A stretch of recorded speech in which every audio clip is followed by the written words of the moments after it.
Welcome to the Gigs Podcast, live from the conference at Lititz, presented by Shore. I'm your host, Nikki Sands, founder and CEO of Gigs, the professional career platform for the live event industry. This is a special series where we get to interview the very best in the touring and live event industry that are attendees and speakers here at the conference at Lititz. So we'll hear from the good, the bad, the ugly, and the unreal moments of life gigging and lessons learned on the road right here at Lititz. A big thank you to Shore for providing these amazing microphones, and thank you to the conference here at Lititz for making this all happen.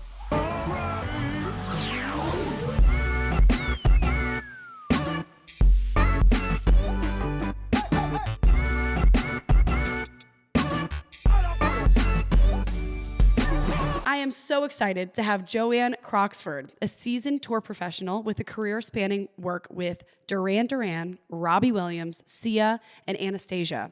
Beyond touring, she's been a mental health advocate with music support and co-founded Roadies in Recovery, a support group championing sobriety in the live event industry.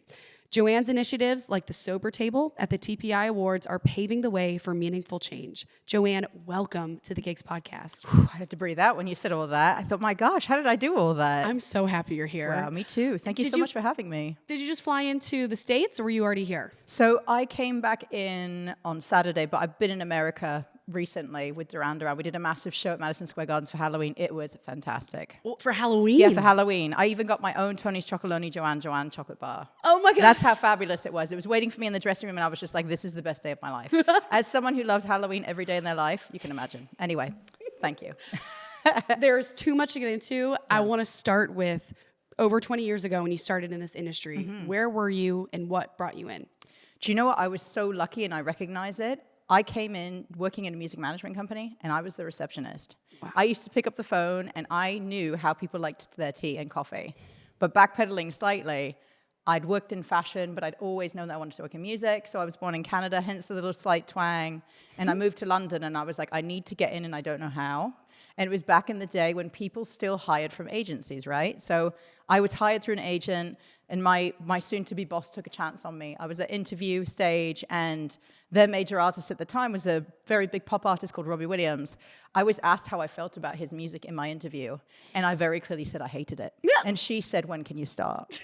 So it was like, that was my first introduction, and I was like, wow. So I was like, I was the first point of contact for everyone, you know, the head of the spoke that management teams manage. So everyone from live touring to agents to everyone, lawyers, accountants. So I was able to be that smiling person when people arrived, to greet them and create a space of, you want to be here, this is your home. Whatever conversation you're going to have with my bosses is going to be a fabulous one because we started it like this. So that's how I started. Wow. And there is ground floor right there, and that standing out, yeah, and not being a fan. There you go. Yeah, it definitely helped a lot, especially when you've got the artist coming in. You know, the artist came in quite a lot at that point. He was calling the office a lot because he was based in LA, and obviously we were in London. So there was a lot of, he would call really early in the morning. I'd get in at about 7 in the morning, and he'd be on the phone. So I had to very quickly right-size myself and be ready to be, you know, someone who was employed by him rather than someone who was in awe of him. So I think they did a good job hiring me. There it is. Yeah. So then what's next? So I was really lucky to, again, you mentioned Sia, at the same management company. They were working with Sia when she was literally playing to like 6 people at Shepherd's Bush Hall. Whoa. She hadn't even started. Did you see her face at that point? Yes. Oh. Yes. And essentially, she was going solo. So she was with a band called 07, who were doing really, really well. And she decided to go solo. And just literally, she hit what was, I mean, I was managing her MySpace page. Wow. That's how long ago it was. So I was like managing her MySpace page. She also had like a forum on her website with all of her fans. When she went to bed in America, I was her at night. Like, she won't mind me saying that because everyone knew. So like, this is not like tea that I'm spilling that nobody knows. So anyway, and it just helped me to get closer to the fans in that way as well. But basically, overnight, one of her songs was synced on 6 Feet Under on the last episode ever. Holy smokes. Overnight, she had like something like 14 million plays on MySpace. And back then, that was a lot. So it was great to see like an artist from a seed all of a sudden in America now headlining her own tour. So I was kind of there and touring, and I even helped to make her first merch. She bought me a badge maker to make her first badges. So her very first merch line came from my desk. So like I was doing all these things. I was assisting her manager. And then I also went on to, I assisted Robbie Williams as director of special projects, which is like a fancy word to say the person who was looking after his music videos, the person who was looking after his tours, everything that was outward facing, I was assisting. So I was able to gather lots of information about how things are done, especially on like a touring and production side. So it's like, and in the background, something really fantastic is the director of this company who went on to 12-step me and saved my life was in recovery. And he, mental health was something we spoke about at work. It was like, so for a young person who was very confused, I didn't know who I was, a lot of the things that, I hear, certainly amongst many of my peers, I was in a space where, I was working in a management company who were paying for me to go to therapy. Whoa. And I was like 21. And this was like all those years ago. So they were like, this was a long time ago, especially, in the UK. Culturally, it's a little bit different when you say you're going to a therapist, right? So, true. But that was my foundation in the industry. So I started in such a blessed space, and I recognize that. So that's how I started. Not only with the support, but then also with the experiences that you got to do. Not only like you're getting to do your fashion side that you love, while also operational and also just being Sia. Like, hello. Yeah, it was so much fun. We had so much fun, and she was great to work with. And I was kind of there at a lot of like creative moments when she said, her album that I worked on that was really kind of heavily involved with this, Some People Have Real Problems, which is like, a beautiful album. And doing things like helping her make her website. I had to draw characters for her website. And like, honey, I am not an illustrator. This is my illustration. Do you know what I mean? So like literally drawing stick figures. And she was like, oh, that's amazing, mate. Do you know what I mean? So like that was how I started. But what it did, again, is it exposed me to so many different elements of the industry. Yes. Which has only helped me. Did you ever go on the road? I did. So I was my first tour was with Robbie Williams. So it was a stadium tour. Oof. Yeah, I know. And he's recently released a documentary on Netflix about his life at that time. And it was really touching because I was a part of that. So it was like, that was like my first touring experience, being on that tour and then seeing it all on Netflix. And it's very gory details about how it was for him and where he was in his recovery was really like, it was really an emotional watch. Did you know that was going on when you were working for him? Oh, yeah, very much. We spoke very much because my director was in recovery. It was very like recovery and 12-step recovery is something that I grew up around in the industry. So it's like I knew what it was, but I didn't want to go near it because I knew that I belonged there. So it was like, and that's how it works in recovery. Like when I finally did reach the point where I needed to come into 12-step recovery, my old boss sat down with me and said, what we do in recovery is we attract rather than promote. If I would have tried to push you through the door, you would have never stayed. So I had to do it for myself, and I did. So you're loving people who are in recovery, while also maybe having this that you're not being honest with yourself about. At what point, if you wouldn't mind sharing, did you hit that point? How far in the industry and in your career were you? So Robbie and Sia were kind of at a point, they were in the middle of album campaigns, and I got the itch to move to Berlin. And I don't know if any of your listeners have been to Berlin before, but it's like the place to go if you never want to go to bed. Basically, It's like, it's clubbing central. I was a real club kid. So whilst I was working at IE Music, the management company I was working with, I was also music editing a magazine in London. Charlie XCX has spoken about us recently, which is like an honor to be spoken about. It's a magazine called Super Super. So I was music editing Super Super at night and working at IE Music during the day. Got it. So I was kind of like, I wasn't ever sleeping, basically. And I was so in love with the culture of Berlin and what was happening. And the artists that I was working with weren't doing very much, so I kind of got the blessing from both of my bosses and moved to Berlin. And that's when the wheels really fell off.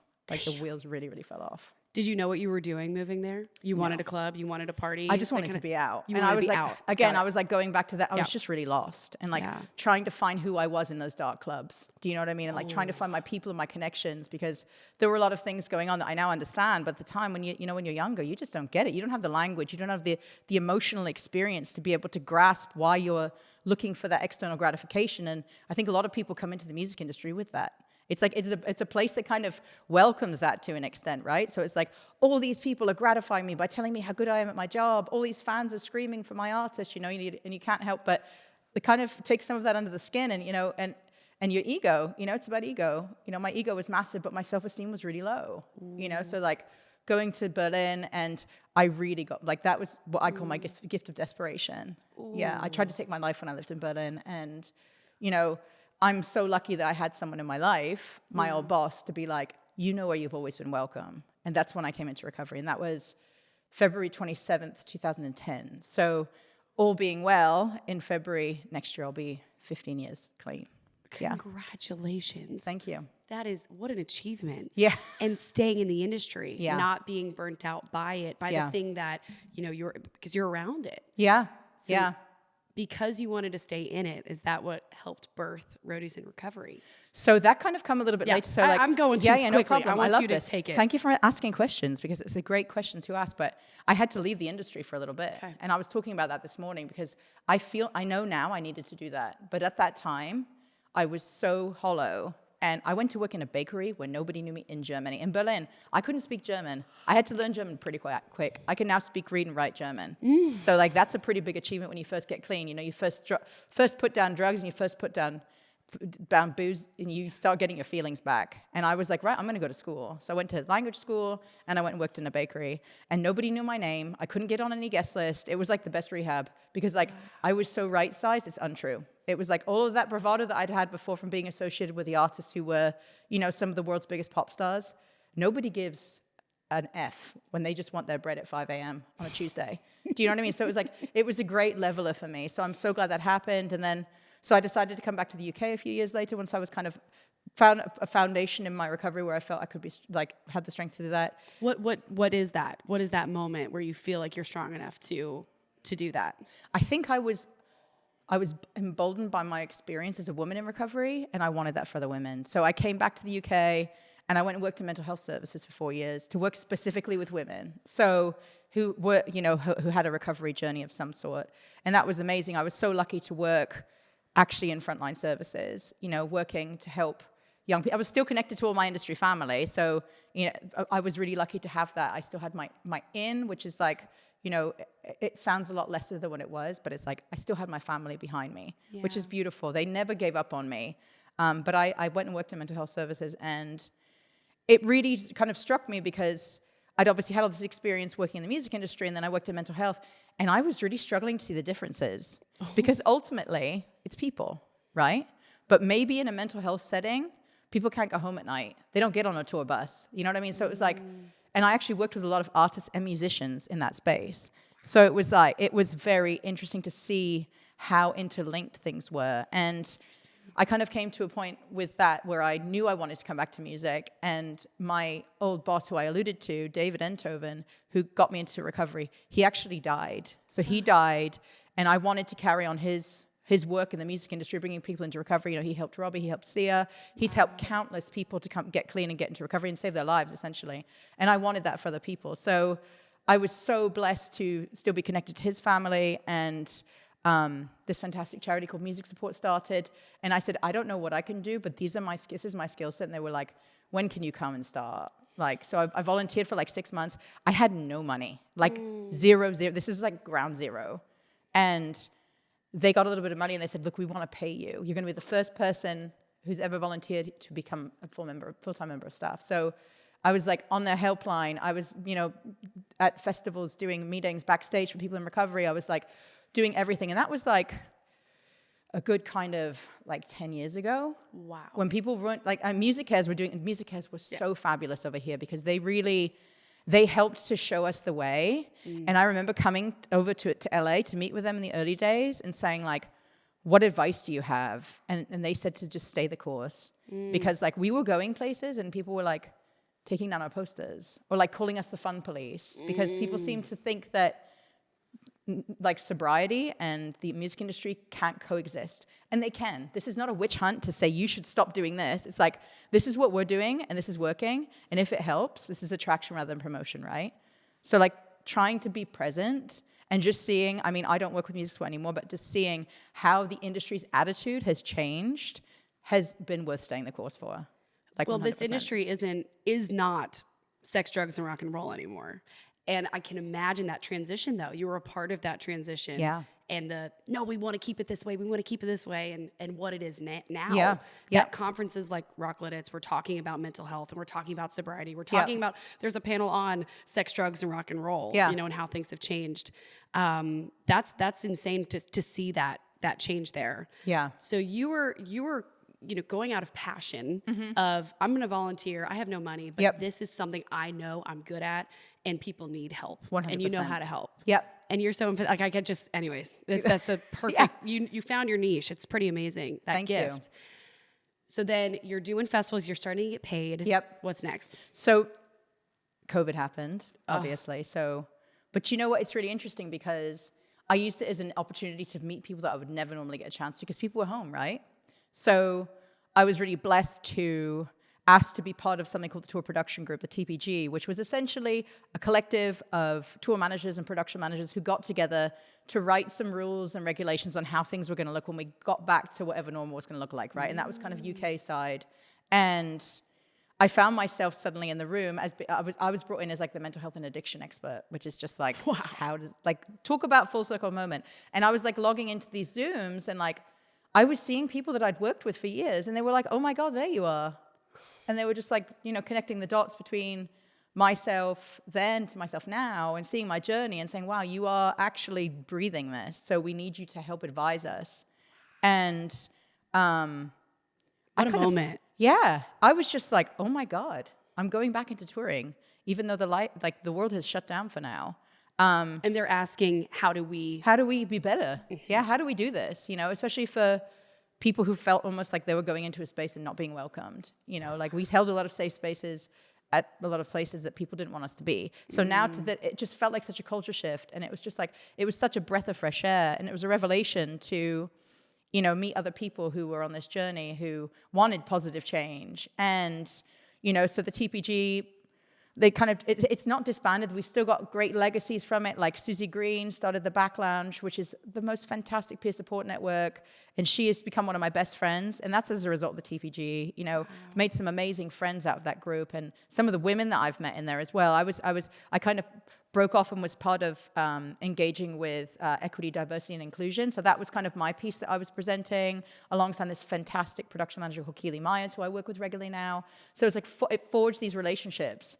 And then that's how I got on Duran Duran. Oh my So gosh. it was like, I know. How? From the relationship? Yeah, so all the relationships that I made on the TPG, someone was like, do you want a gig? I was like, yeah. They were like, well, when can you start? So I was like, yeah. The production manager at the time, Rob Roberts, was like, we've worked on Robbie Williams together. I know you're bloody good at your job. Do you want to come out on tour? So that's how I got stuck with Duran Duran. And it's so great because, you know, we've got, Rob's now stepped aside as production manager, but we've got a production manager who is in recovery that I tour with. And one of the guys in the band is very open about his recovery. And we do things like hit meetings together on the road. No. And so it's, you know, my next vision is I want to be touring with people who want to stay clean on the road or stay, you know, keep their sobriety at the forefront, because if you put anything you put in front of your sobriety, you're going to lose. It's like, okay, so these jobs are important, this industry is important, but like my life is the most important thing. So, and then that's how Roadies and Recovery started, basically. So again, like that was during COVID. I'd kind of I'd seen that Roadies and Recovery had started in America, and I think I was like looking on a Facebook group, and I saw the person who spearheaded it. It's a fantastic front of house engineer called John Ostrin. John works with John Legend. So I knew his name, and I said, hey, we need this in the UK. And like he and I got on Zoom, and he was like, well, when can we start? I said, we're starting in 2 weeks. So 2 weeks later, we started Roadies and Recovery UK and EU. And it is How does it work? So basically, it is exactly as it says on the tin. It's anyone in any 12-step fellowship can come. And we have, you know, we have 3 meetings a week. We have a women's meeting. We have an LGBT meeting as well. It's an incredibly trans-inclusive space, which is really important. And it's for anybody who's roadie or roadie adjacent, we call, who wants to just log in and keep some accountability with each other. Someone who can see when you're going through all the different stages and phases on the road, whether you're in your bunk or in your hotel room or wherever you are. Wow. So we support each other throughout. And it's like, it's such a strong community. And that's, you know, that's, again, you touched on the sober table for the TPi Awards. That's how that was born, because we all saw that we all wanted to be there. But the similar story was nobody felt comfortable going because everyone drinks so much. So we were like, hang on, let's do something about that. So we reached out to TPi, and they were like, yeah. So we fundraised, and we got the first table within 6 days. Like there was just like an outpour of support from the industry.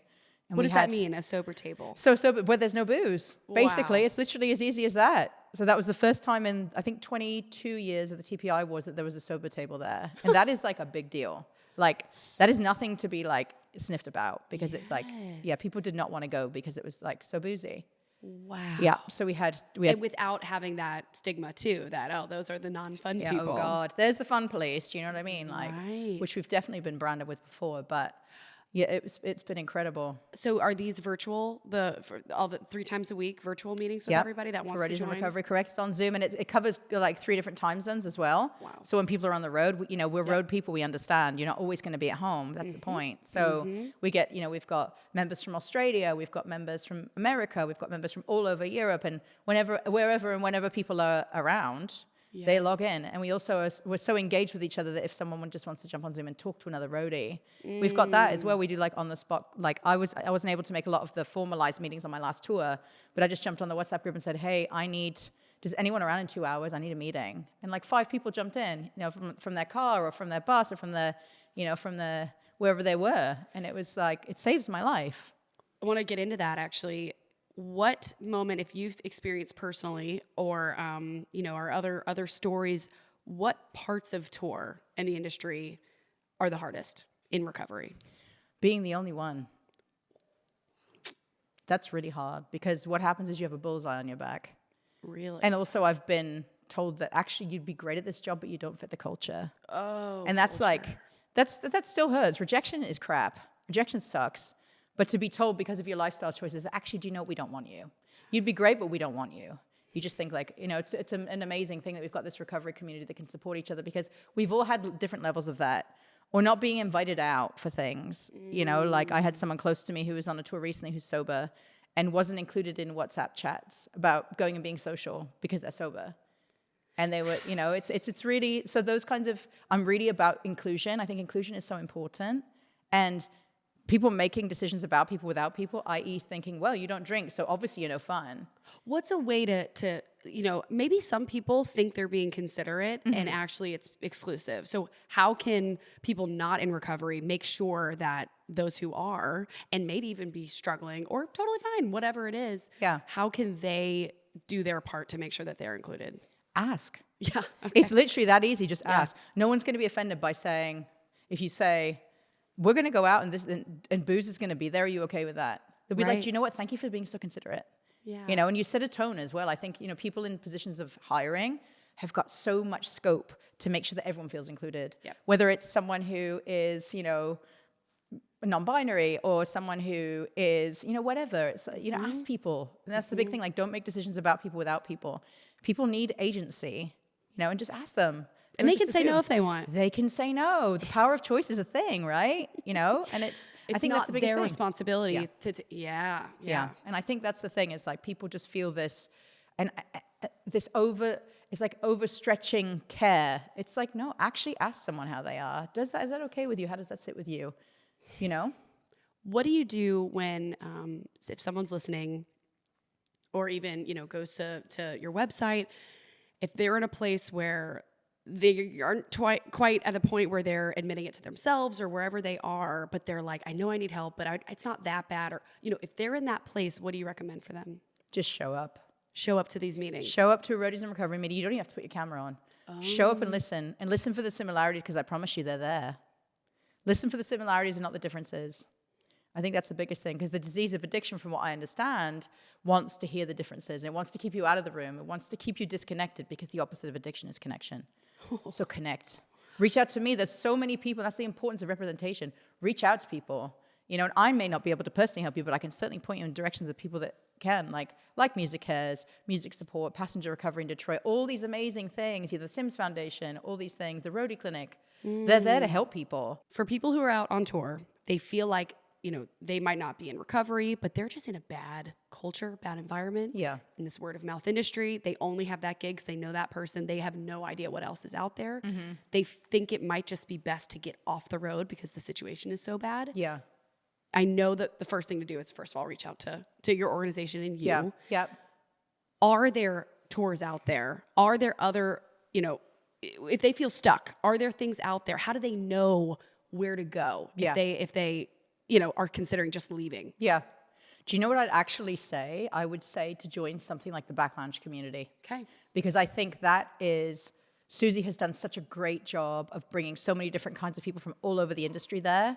And we've melded together and we're clearly all on the same page. We may not do the same job, but being surrounded by people, and I've seen it recently, people who've struggled on the road who've come off for whatever reason, and they just get wrapped in this community of care. And we kind of care people back to be able to find what works. And that might come about as someone in the group knows someone, or, and I think it's about finding your tribe. I really believe in that, and we are an industry of tribal people. It's just about finding each other.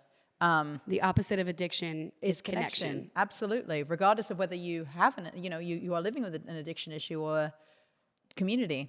I think we have so much power in community. And I think when you find other people who share your values, things really shift pretty quick.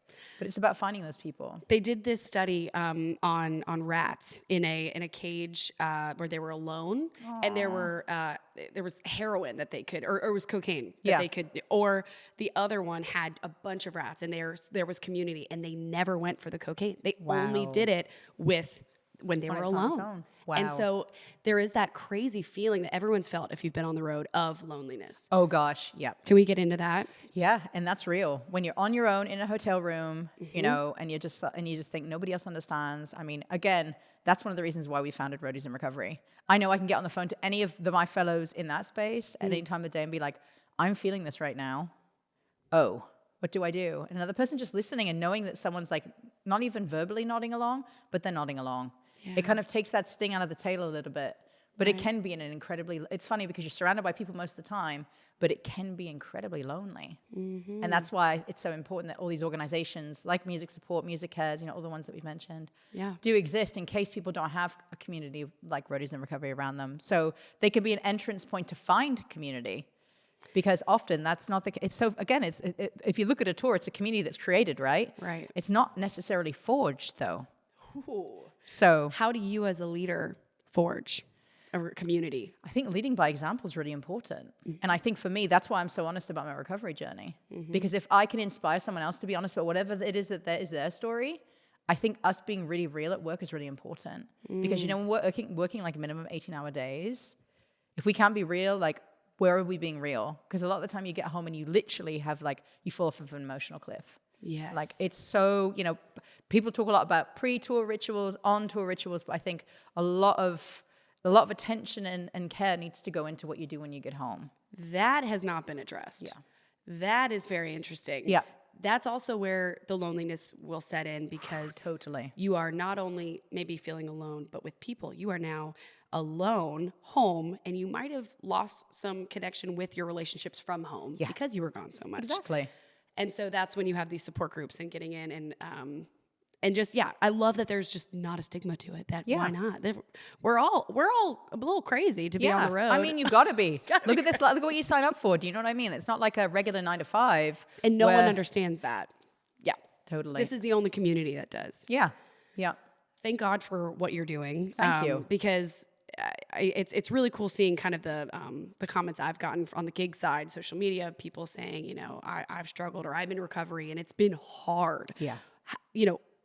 Do you have any advice for people who are starting recovery on the road those first couple years? What advice can you give to people? Stay connected. Okay. In whatever way, whether that's if you're in a 12-step fellowship, stay connected to your sponsor. Okay. Stay connected to people. Let people know you, and then they'll be able to also see when things aren't quite working out. When you're acting up or when things are kind of taking a left and you want to take a right. I think it's really important, the power of vulnerability. And that sounds like it might be an overused phrase, but I think that is the most important thing. Be really vulnerable. Be so vulnerable so that people see you and they're like, hang on, what's going on here? And certainly within the 12-step recovery fellowship accountability is really important. Be accountable to someone. Like me, I'm accountable to my sponsor when I'm on the road. She hears from me regularly. And when she doesn't, she's like, what is going on? What is actually going on? And then you get to have a real conversation. Because I was talking to someone before I came in, on the surface, a lot of what we do is very glamorous, especially when I'm moving with the band, it seems it, but actually it can be incredibly lonely. Absolutely. So accountability with somebody. Even almost 15 years sober, you still could fall, or you could have just that. Totally. Yeah. Yeah. Waves. Yeah. What is your vision for this? If you could have, your biggest dream for where this could go, what is your vision? I would love, so blue sky thinking, I would love for there to be something like a sober roadie agency. I think that would be amazing. It's something I would love to look into making one time. Like at one point in my career, I would love that's the thing that's made and forged. But I would love to be the one that managers see and say, I want you on the road with my artist because you're going to make sure that they get home in recovery. You know, I think that's such an honor to even be considered in those circles. And more than anything, it's about bringing lived experience and people knowing that you can be in this industry and be in recovery. You can thrive here. You know, there is no stigma. And I think that is my vision of where this is going. So people can be completely honest and open about it. So you've already started this movement. You're already curating it. That's happening. I see it probably way sooner than later. So fantastic. Congratulations. Thank you for sharing all this. This is truly an honor to know you. Thank you for doing this. Thank you. Thank you so much for having me.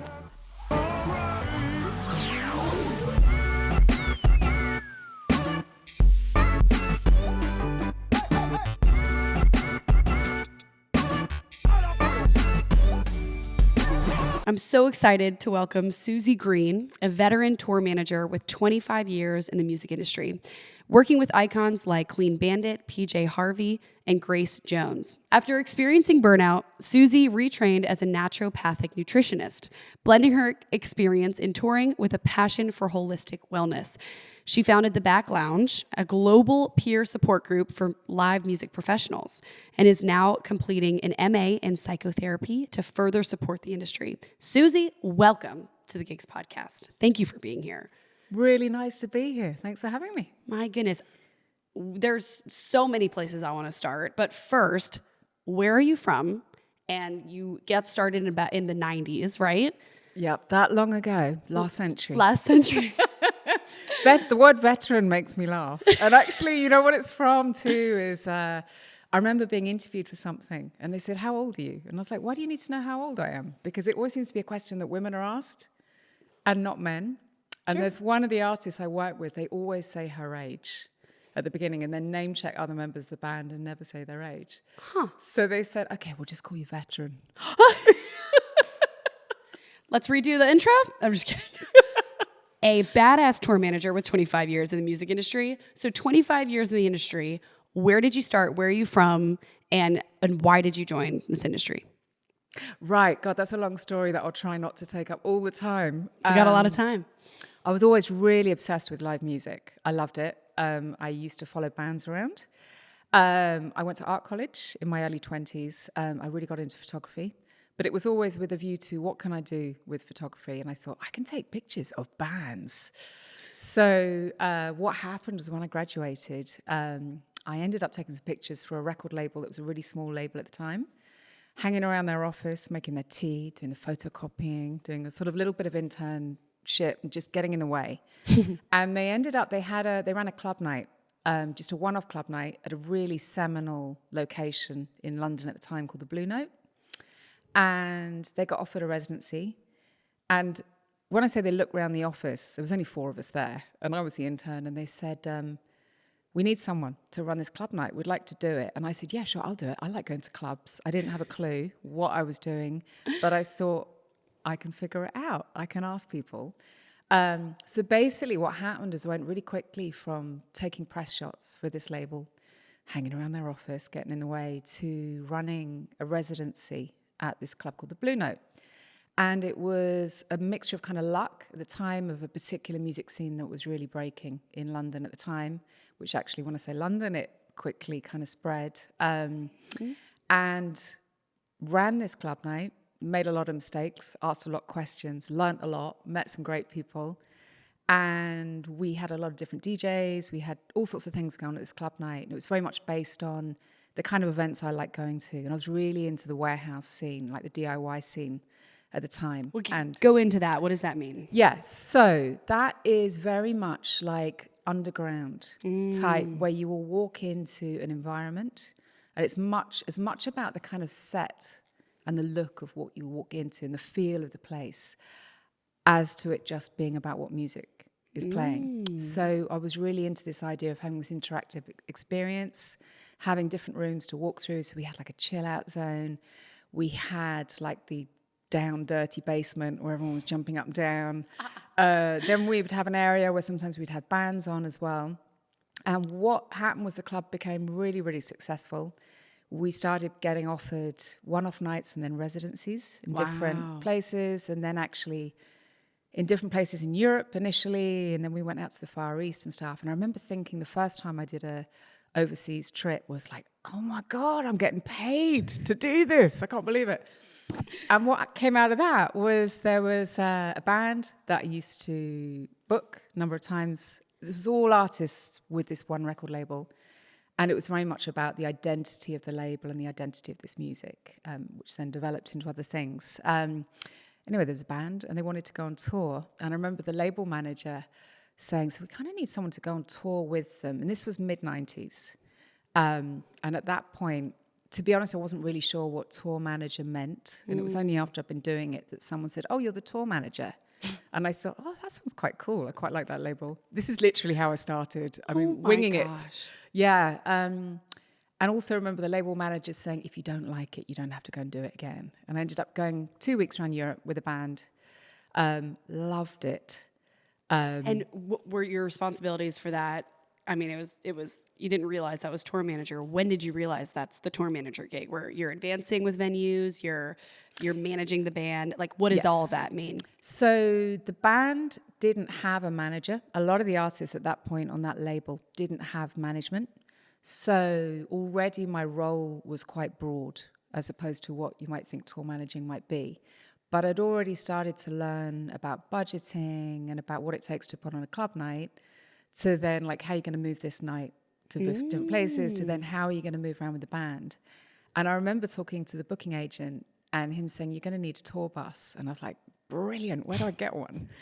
Which makes me laugh because I can remember... People are still saying that today because there's no tour buses. I know, that's true. Like, anyone knew where I can get a tour bus.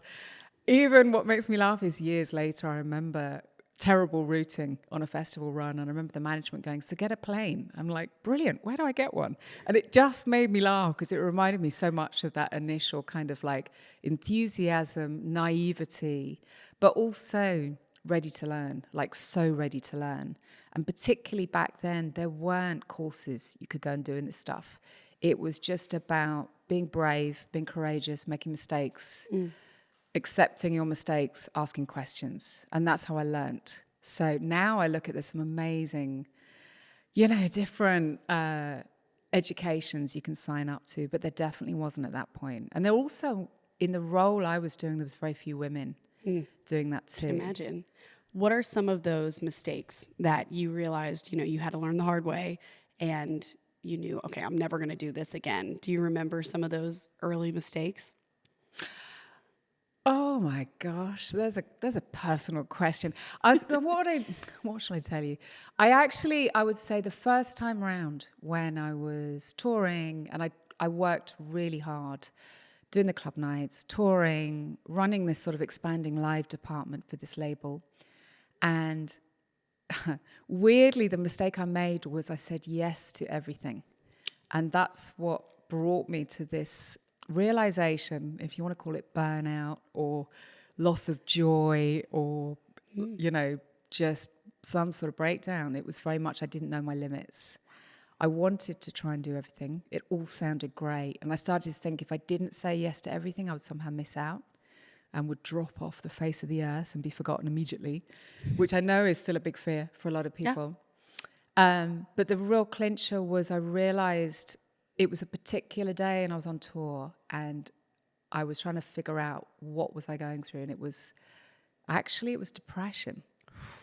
And I've always had a bit of a tendency to that. And I've tended to find my way of dealing with poor mental health has been workaholism, driving myself to the limit. So long as I keep moving as fast as I can, I will not succumb to depression. But what I realized was I no longer had joy for what I was doing. So this thing that I loved, live music, being around great people, traveling, just open to the adventure and a different experience every day. Suddenly, I realized it was the thing I was now really resenting. So, yeah. Wow. And that is burnout. That's burnout. Or that was my burnout. Your burnout. Yeah. So what happened, it wasn't an immediate thing of like, that's it, I'm going home tomorrow. It took me a little while to kind of accept that I had to change something. And I think most people who work in this industry will relate to touring is such a huge identity because it's your modern family, it's your lifestyle. When you go home, you're going home because you're getting ready to go back out again.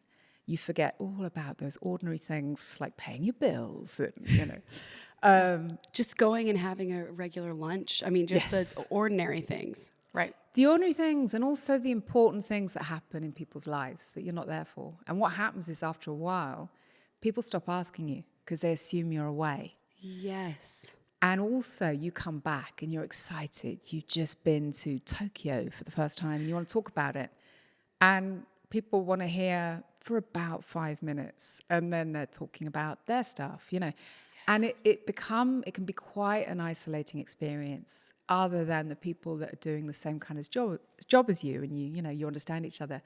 But then you see, if you suddenly drop off the touring planet and take a step back from it, that can be quite a big, gear change. So I definitely went through that. Wow. So when I decided I'm coming off the road, it was a bit of a point where I thought I had to come off the road for my own mental health. And I was trying to think, what on earth am I going to do instead? You've been on that adrenaline ride. I mean, I'm talking about, like, this was something that happened quickly. I ran club nights and toured for about 10 years before I stopped. And then what I did was almost the complete opposite at that time, which was I retrained as a nutritionist, as a naturopathic nutritionist. I use herbs and lifestyle, and I didn't think for a minute that skill set would have anything to do with this world. So what I was doing was studying hard. It took me 4 years, and in the summer working on festivals. And I started getting involved with putting together a lot of backstage teams and, working with booking agent contracts and just sort of doing this nutrition thing. Two things completely separate. Yeah. Wow. What brought you to decide to want to get into nutrition? I mean, you were off the road. You were probably going, I mean, that's that loneliness. I love that you touched on when you get your non-touring friends and you're so excited to reconnect, and then you realize you can't really connect very well with them. That is a real moment. Thank you for touching that. So you're here. What made you want to do nutritionist? Or what made you want to do nutrition? So I guess it was recognizing I needed to find a way to heal myself. Got it. And I've always felt very much that whether it's a mental issue or a physical issue, that you can't help but look at things in a holistic way, or that's how I've always seen it. So I guess it was as much about my own healing as thinking, I want to go and heal people out in the world. It was, I want to heal me. Right. And I guess as well, I couldn't think, what else do I want to do that makes me as excited as working in music? So I just sort of pointed my compass in that direction, not really knowing where it would lead.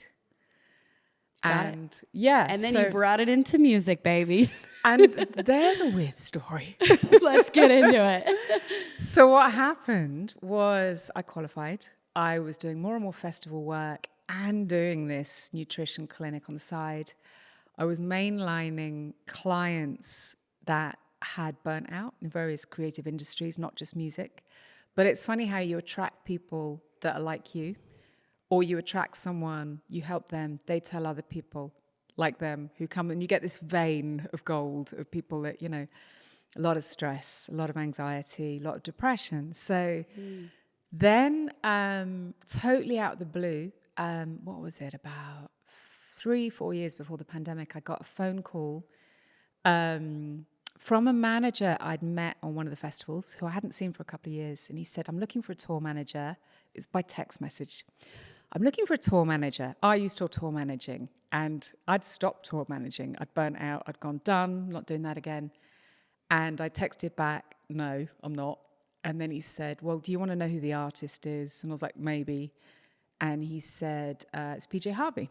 Mm-hmm. And what he was looking for was a tour manager who could fulfill the needs of this artist. And she's very into well-being and nutrition. And she's had a checkered history of things around what it's like being female on the road, being creative, being sensitive. So it was a weird skill set. And anyways, then I picked up the phone, we had a conversation. I was away at the time, I was actually on holiday. And when I got back, I went in to meet this manager. There was another manager there as well. And at some point they must have kicked each other under the table and went, yeah, we should go further with this. And I didn't know they'd actually already spoken to a load of people and still hadn't found the right person. I went in, hadn't worked at that level of touring before. I'd done all these mad things with club nights and, you know, and I'd toured with bands, but just not quite with the kind of preciseness this artist required. But anyway, they said, why don't you go and meet her? And we met. We discovered we both really loved yoga. You know, we had this nutrition love in common as well. And I got offered the job and I thought, how bad can it be? I'll give it a go. It was like, again, just putting it out there. Okay, I'll try. Yeah, sure. Was there a lot of fear there that it would turn into the same thing? Well, you know what? It started off, the first run we did, it was 18 months, the campaign. The first run we did, I realized I was slipping back into some of my old habits. So it was a very conscious decision of, hang on a minute, Suzi, you've been here before. And for me, there's very definite things I need to do to stay well on the road. Tell me. Sleep is the biggest of all. I think it doesn't matter how many vitamins and green juices and stretch mats you lay out on the tour bus. If you're not getting at least some decent sleep, the wheels are going to fall off quickly. That's probably a really British expression, isn't it? The wheels are going to fall off. I love it. Keep going. Yeah, so... Sleep, number one. Sleep is number one. Which is the one thing to go in this industry, too. I mean, that really is the number one. Yeah. How do you do that when your loadout doesn't finish until 2 or 3 a.m.? You know, how can you achieve that on the road? So, again, this is as much using myself as the self-experiment and then trying to share what I've learned. 8 hours a night is unrealistic. Might be sometimes 4 hours, but it might be, how can you maximize that 4 hours and make sure that that sleep is as high quality as possible? So if you come off loadout and you're eating, you know, half the loadout pizza, you know, chucked down with a couple of beers and then whatever else you might indulge in to try and bring your nervous system down, you're probably not going to sleep that well because all that messes with your blood sugar. So here's the nutrition stuff coming in. So it was trying to figure out how can I stay well this time around and do my job. And it was also wanting to be at the peak of doing the best I possibly could. And for that meant I needed to look after myself much more than I had done last time round. And then little tricks. I'm so sorry, before we get into the tricks, because I can't wait for that.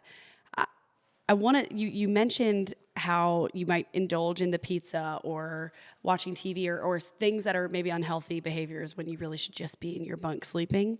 You said to calm your nervous system. That is crazy. That is so, when you are going from 5, 6 a.m. all day long, have a show, your nervous system, can you talk about that a little bit and then get into maybe ways to calm the nervous system? That is fascinating. Sure. I mean, this is so mad because I feel like I'm going to jump ahead. Okay, to you know what? work I've been doing more recently. Shut up, Nikki. You keep on what you're doing and then we'll get there. Okay. You know what? Because I will come back because it's Fabulous. such a great question and I'm no fountain of wisdom. All I know is things that I've tried and things I've learned from other people. So super fast summary. You know, toured, came off the road, burnt out, retrained, got a phone call. Do you want to go for this tour? Went for this tour, got the job. Suddenly I'm back out on the road. And I loved it. I loved it. And I went from that to another really big tour as well.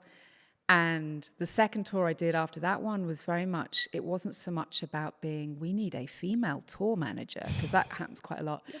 You know, you're going to tick the box just because you're female, you know. This was very much all male, entirely male crew, entirely male artists, and I was the lone woman. I got the job because I was a good tour manager, and that felt like a really great accolade. And then a few other bits and pieces too after that, before the pandemic hit. And depending on who I was with, meant how much I could bring in this other weird skill set I had. And it also always felt like it was a bit something extra I could give, but primarily I'm just there to be the tour manager. And if anyone's interested, we can do some other things. And actually I had a tour just before the pandemic where we had a couple of people who were sober. And we used to have this ritual when everyone came off stage for the band. I'd make margaritas, right? And there was obviously some people that weren't drinking. So then I was like, okay, we need to make something that is alcohol-free. So I was already thinking about that, about being inclusive. Anyway, long story short, the pandemic hit. And I remember I had this amazing year planned in 2020. And my entry level was meant to be beginning of April and going into Coachella and a little US run. And for me, my experience was Coachella seemed to be like one of the first things that got cancelled. Right? Yes. I remember thinking, why me? I've got, why not? Why the thing I'm going to do?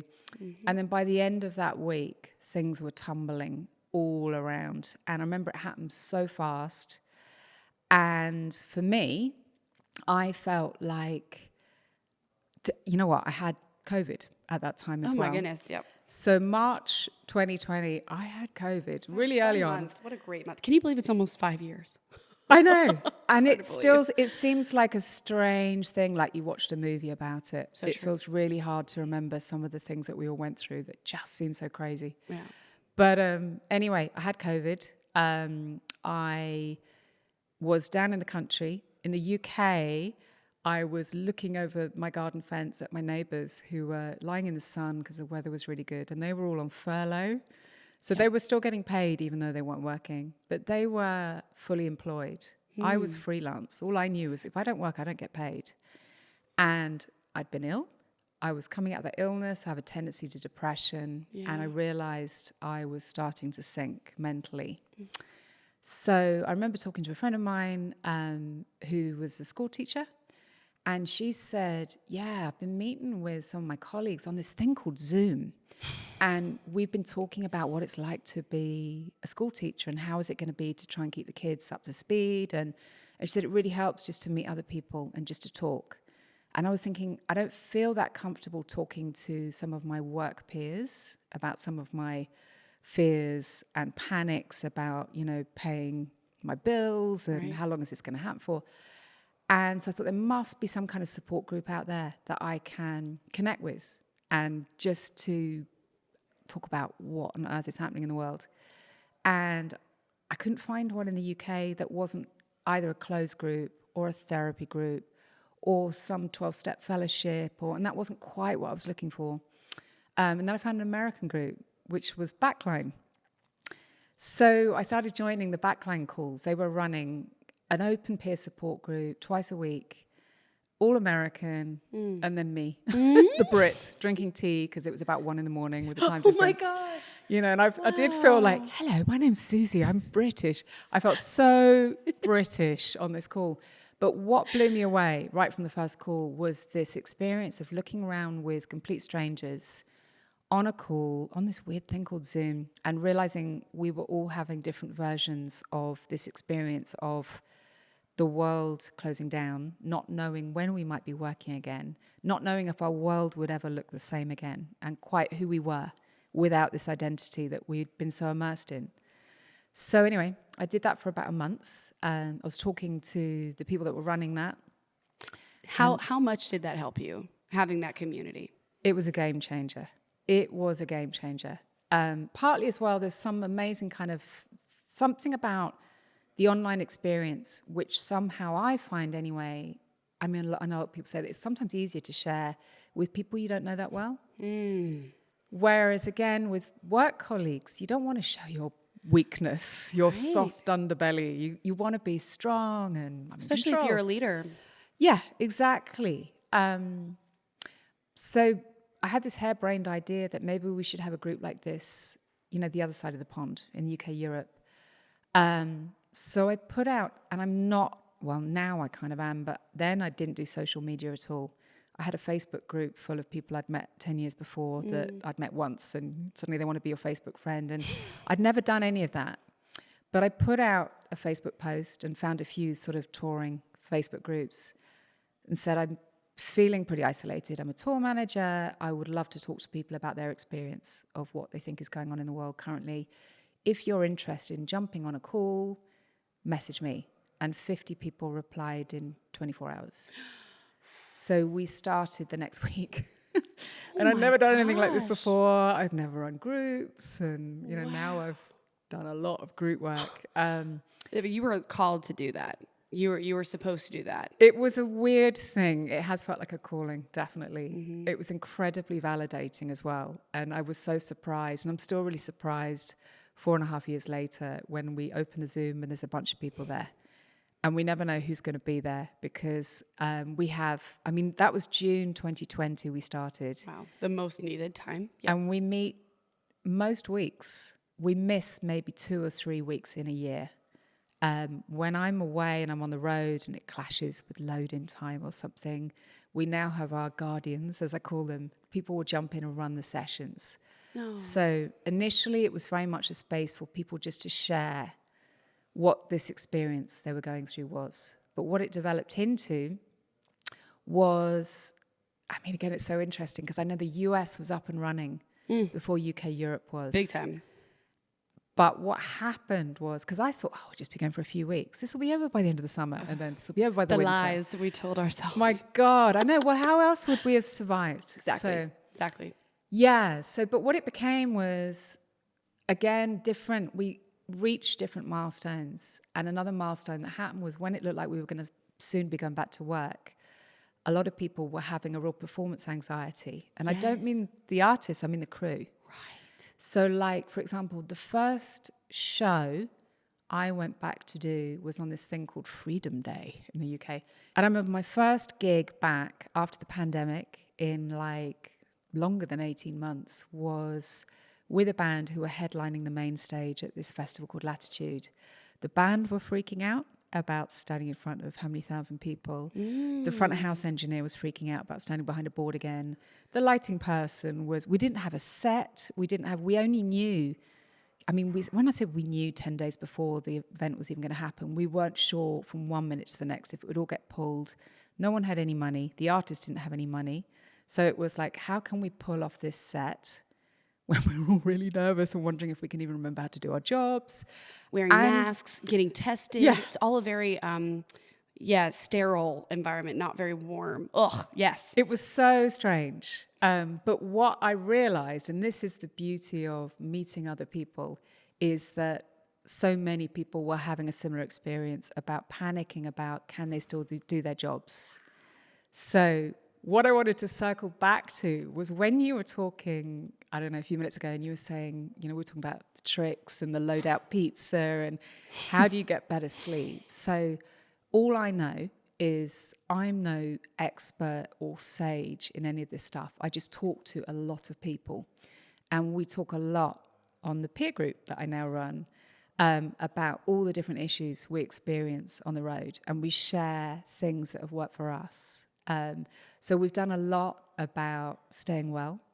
We've done a lot about what it feels like to be on a tour when you don't feel like anyone else, when you may feel like the outsider, and you could be the outsider for all kinds of reasons. Whether, for example, you have something about your religion or your gender or even how you look, or you don't drink, or you don't partake in whatever else is the thing that's going on that tour, you can sort of feel othered in all sorts of ways. But if you're connected with other people, and there's other people out there trying to do things in a way that's better for them and tends to be better for the whole as well, it gives you strength and resolve in who you are. So when it comes to getting on the bus after the show and, everyone's like, hey, crack open the beers and whatever to bring down their nervous system, right. Because ultimately people want to go to bed. You might be psyched up. If you're the artist, you're psyched up, you're full of adrenaline, you've been on stage. If you're crew, you've just done something physical. You've loaded out, you've packed a truck and you're wired. You can't just then get into your bunk and go to sleep. Even if you think, God, I've got to be up in 5 hours, it tends to be you want to wind down as fast as you can. So hence alcohol, Yep. or smoking or something is a big thing for a lot of people.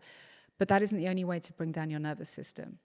So they're the points that I get interested in. Is like, how can we offer alternatives to people? So it's not about dictating to people, don't do this, don't do that. Everyone has freedom of choice to do things how they want. But there are so many ways to approach touring that may be different to some of the ways that's been that traditional, way of doing things. Interesting. Would you mind sharing some ways that are not the wine or the smoking or whatever, meditation, or what? Would you mind sharing some tips? Yeah, I mean, so it's funny actually, because again, when we just came back after the pandemic and I got some funding in the UK, and I ran 3 kind of more specific kind of sessions that were more like workshops. And we ran, one was called Mindfulness for Touring. So it was very much about breathing techniques, ways to manage your anxiety. And it's not so much about like you get to the end of the day and then you sit for 20 minutes in the lotus position. It's more about recognizing regulation of your nervous system through the day. Ooh. So lots of little check-ins, lots of, okay, I have not left my laptop.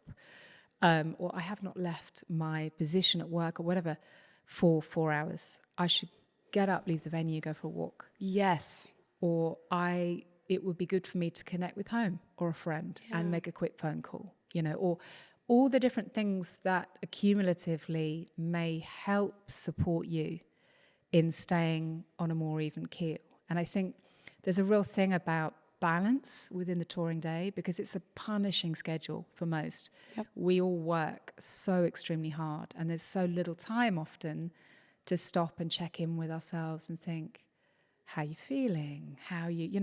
So it's as much about looking for things that might work for you when you're not on tour to regulate and stay well, and how can you then incorporate some of those things into your day. So there's no real magic tricks in that regard. It's more about sharing, and again, this is where the peer group, as well as people we've pulled in to run, what people have found work for them. So things like there's techniques like box breathing, where you count your in, your out, and the in between. There's lots. Would you mind showing how to do some box breathing? Oh my gosh. So box breathing, and people may have versions of this. Box breathing, as I see it, is you are regulating your breathing, because quite often if you get anxious or hyperstimulated or stressed, whatever is kind of interfering with your equilibrium, quite often one of the things that happens is your breathing changes and you might not even notice. So as a way of grounding, if you bring attention to your breath, and call it box breathing because it's like the 4 sides of a box. Mm-hmm. So you take the in breath and you count to 4. You reach the top, you hold, you count to 4. You breathe out for 4. And then at the bottom of the breath, you count to 4. And then you take another breath. And it's the most simple thing, and you can do it anywhere and no one need know. I am regulated. Oh my gosh. It's you funny little forget things. Just a breath. But even, I love that tip of throughout the day regulating yourself, because I found I would just go to, man, I'm feeling down and exhausted and maybe frustrated or whatever it is. And I would go drink an energy drink, or then I would go eat a donut or something that would then just keep making it worse and worse and worse, and not actually taking a second to breathe or go on a walk or call a loved one. I think that's really, to be mindful throughout the day. Yeah, so we ran these calls. We ran mindfulness for touring. Okay. And then we ran one on boundaries. And boundaries is something that comes up a lot. It's funny, the 2 calls we repeat the most are boundaries and imposter syndrome. And it's so interesting. And obviously a lot of industries, have issues with that. But I think the touring industry, boundaries is a big one, because a lot of our boundaries get blurred, because the people you work with become your friends.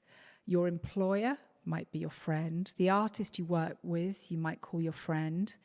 All great when everything is going wonderfully. But when things start becoming stressful or sleep deprived or something goes wrong or you're being blamed for something, it can be really confusing.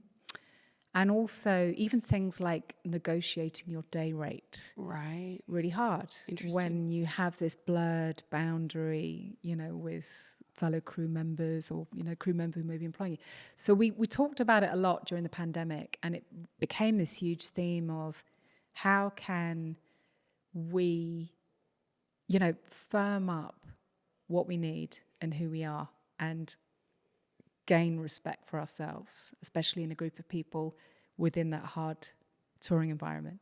Wow. So that was another big thing as well. And what can you have boundaries with in this industry? If you say no, kind of you were mentioning at the very beginning of your career, if you say no to certain things, are you going to lose that job? Or is someone else going to do that job better than you? Are they going to just milk you dry? I mean, if you're a tour manager and taking photos and selling merch and doing all the things, are you proving yourself or are you getting taken advantage of? Gosh, that's a big question. How can I contribute to that?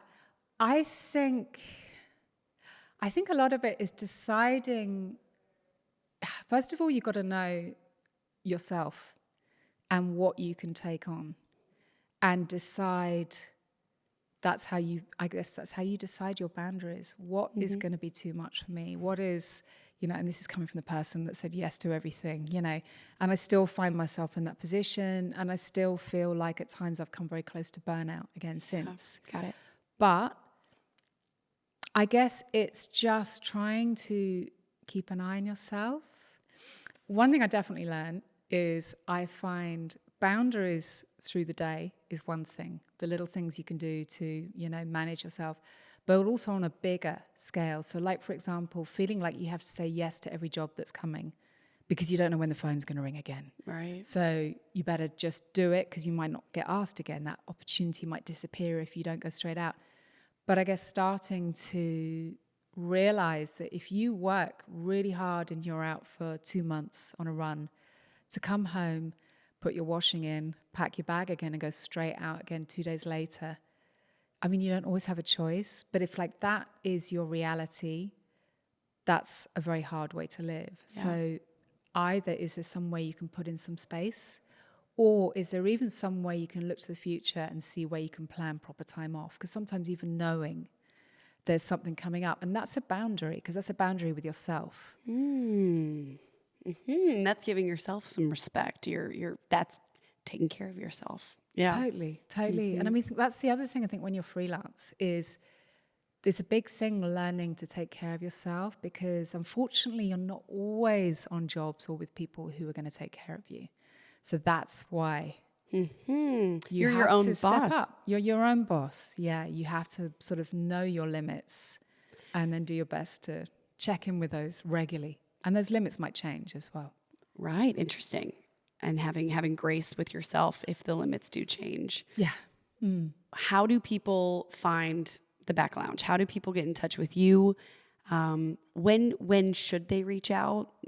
Are there certain times when they're on the road or off the road where, is it for everyone? Can you talk a little bit more about it? Sure. So I really wanted it to be something that what I feel is reflects the industry, in that I think there's a lot of people that work within this industry, especially freelancers, especially touring folk, on some level have run away to join the circus. Yeah. They don't want anything too formal.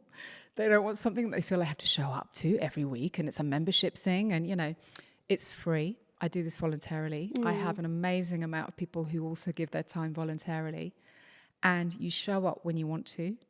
We run different themed calls that are always very much reflective of what people within the chats, that we run have said they want.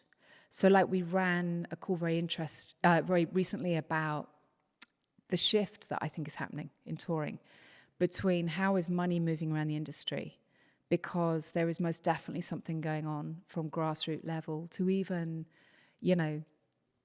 arena level, where ticket sales have been struggling. Right. There's other artists that are making so much money. It seems like money is moving around in a different way. Some of that's about ticketing, but all this impacts on every single person that works in the industry.